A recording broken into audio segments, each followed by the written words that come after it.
Halo. Oke, kali ini kita bakalan ngomongin mengenai deodoran terbaik versi aku. Oke, ini aku bakalan ngurutinnya berdasarkan range harga. Jadi bukan urutan itu adalah yang terbaik dan yang paling belakang ada yang tidak terbaik, enggak. Yang pertama, best deodoran buat aku adalah BK. Aku coba BK itu waktu aku di Jawa Timur. Jadi waktu kemarin itu bingung mau deodoran apa, yang biasa aku pakai juga nggak ada. Jadi ya udah kayak ya udahlah beli itu aja. Nah, aku belinya waktu itu deodoran BK yang sasetan. Aku belum pernah coba yang BK deodoran roll. Nah, deodoran BK yang bubuk ini itu harganya di Jawa Timur itu cuma 5.000 doang, which is deodoran yang bisa aku pakai selama berbulan-bulan. Jadi satu bungkus itu bisa dipakai 2 bulan. Terus juga yang aku suka adalah dia itu kalau misalnya kalian pakai hari ini dan kalian hari ini misalnya udah mandi terus beraktivitas, pakai deodorannya kan beraktivitas di luar, capek lah berpeluh-peluh, dan misalnya kalian nggak mandi, besoknya itu keti kalian nggak akan ada bau, tetap oke gitu, keti kalian tuh nggak berbau. Tapi dia ada kekurangannya. Kalau misalnya mau make itu kan mau nggak mau harus pakai tangan kan. Nah, after effect dari pakai deodoran itu menggunakan tangan, itu tangan kita tuh jadi keset. Terus kalau misalnya bekas deodoran ini yang bubuk tadi, si BK bubuk ini tadi, kalian coba deh tetesin air atau kalian cuci tangan atau kalian pakai ada megang cairan atau lotion, itu tuh tangan kalian tuh jadi kayak ada satin atau ada pembatas gitu, kayak ada barrier yang menghalangi air atau lotion kalian dari tangan tadi. Itu karena efek dari si BK-nya tadi. Jadi ya simpelnya adalah si BK ini bisa emang nahan air atau keringat di keti supaya keti kita tuh tetap kering sepanjang hari. Dan harganya juga sih termurah. Dan nggak buat keti hitam.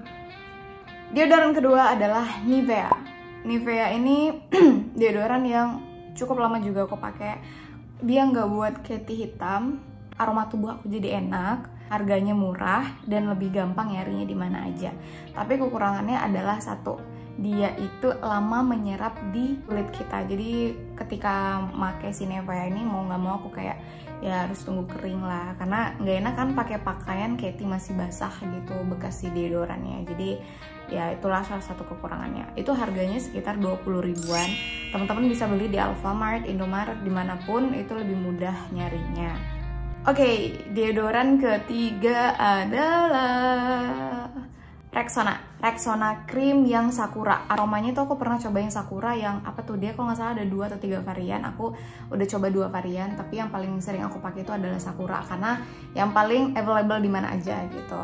Kelebihannya adalah dia nggak buat keti hitam, dia ada aromanya, jadi tubuh kita tuh masih harum gitu.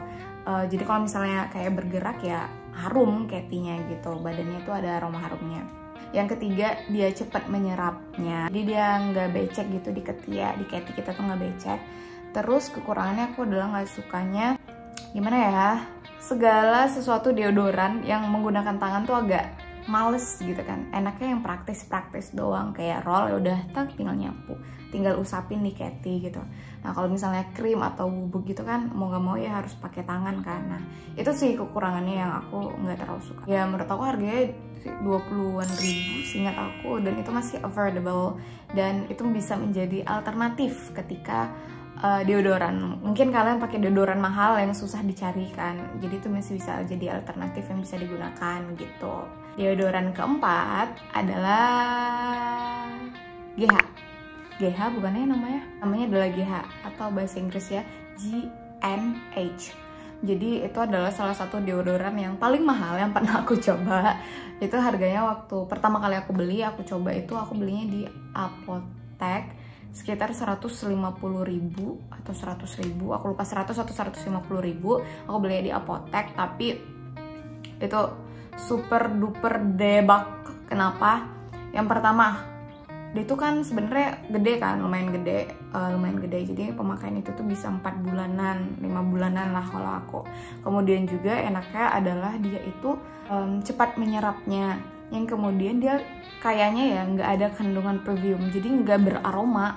Ya walaupun kalau misalnya teman-teman nyari kayak aku kan pengen deodoran yang ada semerbaknya gitu, jadi kalau misalnya bergerak beraktivitas ngangkat Katy itu masih ada baunya gitu, maksudnya aroma positif gitu. Tapi kalau kalian mengharapkan itu dari si GH ini atau JNH ini ya nggak ada gitu, karena memang dia pure nggak ada bau atau nggak ada aromanya apapun gitu. Tapi menurut aku itu sih adalah sesuatu yang oke. Kenapa? Ya berarti dia nggak menggunakan perfume kan, yang mana itu lebih baik untuk kulit kita, khususnya Katy yang sensitif dan lemah lembut ini gitu.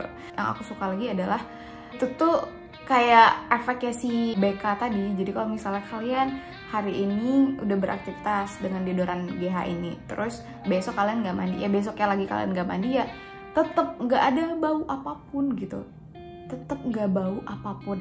Dan orang terdekat aku punya kendala, punya problem di permasalahan perbauan ketek gitu. Dia udah coba gonta-ganti deodoran, tapi deodoran drugstore lah, yang deodoran yang gampang-gampang dicari gitu. Dan nggak pernah ada yang menyembuhkan permasalahan bau Katy dia. Ketika aku rekomend itu ke dia untuk pakai GH, permasalahan bau Katy dia itu hilang. Itu sih yang amazingly ya buat aku.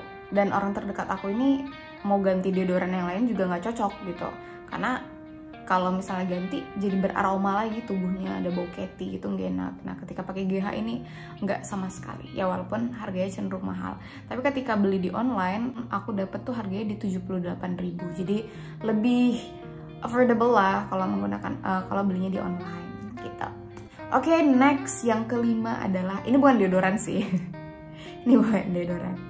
Yang kelima adalah Something Exfoliating Toner. Aku pakai itu, serius. Aku pakai glow makernya Something untuk ngegantiin deodoran aku. Jadi deodoran aku udah habis dan aku mager banget beli keluar gitu. Dan ini aku masih banyak kan toner exfoliating aku. Jadi ya menurut aku yaudah cobain aja untuk ke Katy gitu. Dan amazingly dia mampu membuat Katy kita tuh tidak berbau gitu. Jadi cara pemakaiannya ya udah tuangin kapas, setelah mandi ya udah diusap perlahan, kemudian ya udah gitu aja gitu. Memang sih di aku ya nggak ada efek iritasi gatel gitu, nggak ada. Cuman ya emang dia nggak ada aromanya, dan menurut aku dia masih bisa bantu nahan keringat di Katy aku. Intinya Katy aku tuh jadi tidak ada baunya gitu. Ya tidak ada berbau. Aku sih ngerasa kayak gitu. Apakah orang yang di dekat aku juga merasakan hal yang sama atau enggak ya? Tapi ketika aku beres buka baju gitu ya aku hirup gitu aroma bau badan yang nempel di baju, di bagian Katy baju aku, ya fine aja gitu, nggak ada baunya gitu. Dan menurut aku karena dia mungkin exfoliating, karena exfoliate ya kandungannya untuk mengeksfoliasi, mungkin bakteri-bakteri di ketek dihempaskan kali ya. Aku juga nggak tahu, tapi ya menurut aku ya karena ini emang bukan deodoran, ya aktivitasnya tetap dijaga sih kalau misalnya aku pakai dia, biar agak lebih aman aja gitu. Selanjutnya adalah berharap dia bisa mencerahkan ketiak, karena ya mengangkat sel-sel kulit mati di ketek kan. Ya semoga aja. Nanti mungkin aku harus nge-review selanjutnya, review lanjutan untuk ini di ketiak. Nggak tahu. Ya udah itu aja sih rekomendasi best of the bestnya deodoran yang pernah aku pakai. Semoga bisa membantu teman-teman